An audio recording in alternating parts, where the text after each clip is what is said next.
I have right here Microinverter from Deye. I've already showed you on my channel in previous video balcony energy storage system from Deye. This is in one way similar item because the energy storage system has two parts, microinverter plus battery. And here is just the microinverter, so you cannot store the energy. All the energy from the solar panels is sent instantly to the grid. With battery you could store the energy and then release it the power that you want, how fast you want. Right here you can send only all the power from the solar panels to the grid, and if you are not sending the power you are just losing it forever. So it has less functions than the energy storage system, but it is cheaper because you don't have to buy the battery, you have only microinverter. And you can see there are many models available depending how many MC4 inputs do you want. This model has 4 inputs, so you can connect 4 solar panels to it. And depending on the power of the solar panels, this model can support up to 1600 watts. So 4 solar panels, 400 watts each. But if you have more powerful solar panels, you can buy higher model, or if you don't need that much power, you can buy lower model. You can find something that will suit you. And let's start by unboxing this box and see what do we receive in the package. Here we have installation. Here is the microinverter. Not so small, not so big. You can see this is its size. Here we have 4 inputs for solar panels. We have their names on the back. And here we have the connector to the grid. Right here we have a tool for disconnecting this cable. In the box there is second manual. This one is in English, this one is in German probably.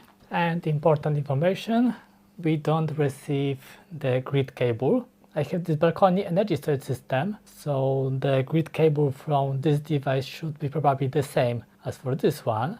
So I will make it work. But if you are buying only this device, you have to additionally buy this grid cable to be able to connect this device to the grid. At the back we have the specification, maximum input voltage 60 volts DC, MPPT between 25 and 55 DC voltage, maximum current 4 times 15 amps, max short circuit input current 4 times 22.5 amps, output 230 volts, output 7 amps, maximum output apparent power 1600 volt amps, output power 1600. In this model, other models has different output power.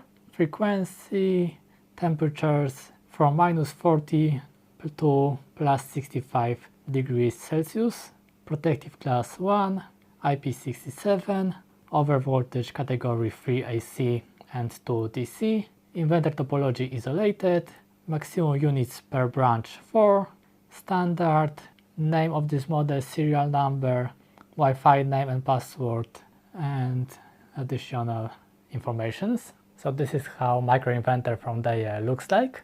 And now let's test it. I will test it 2 ways.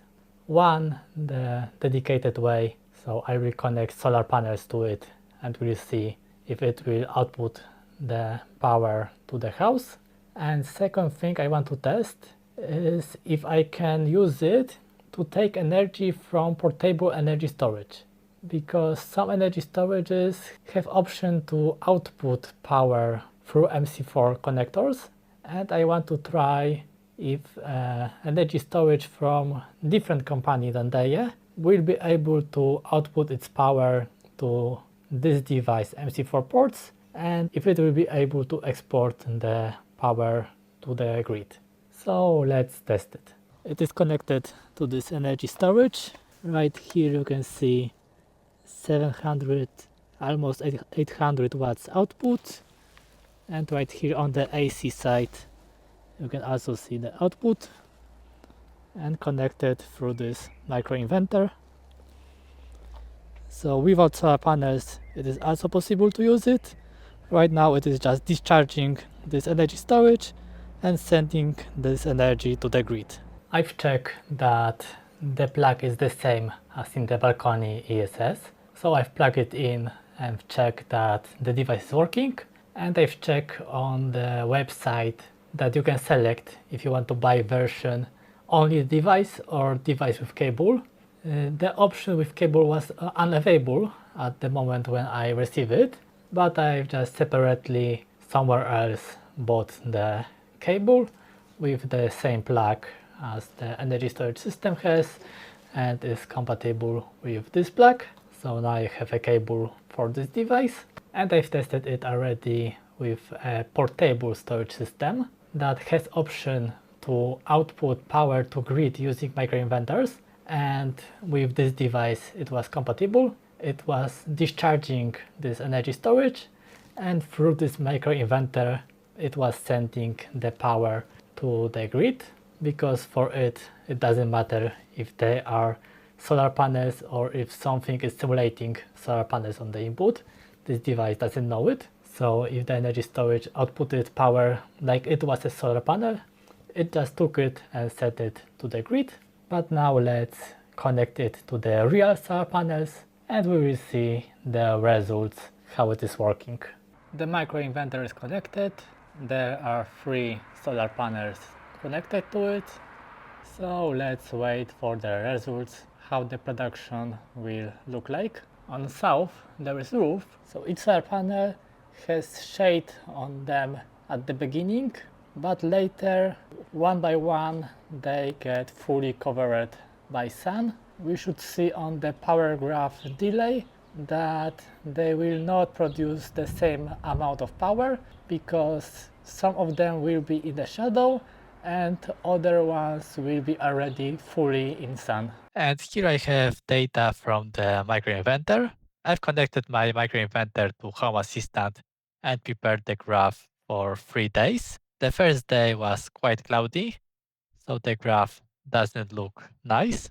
The second day was better. There were some clouds, but in total there was a lot of sun. And here you can clearly see that at the beginning all 3 solar panels were in the shadow, and later all 3 solar panels were in the sun.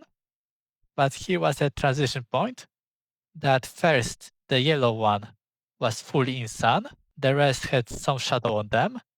Later the red one was fully in sun, and the last one was the blue one. It was in the shadow for the longest time, so we can clearly see this difference in production at this transition moment. And the third day was even better.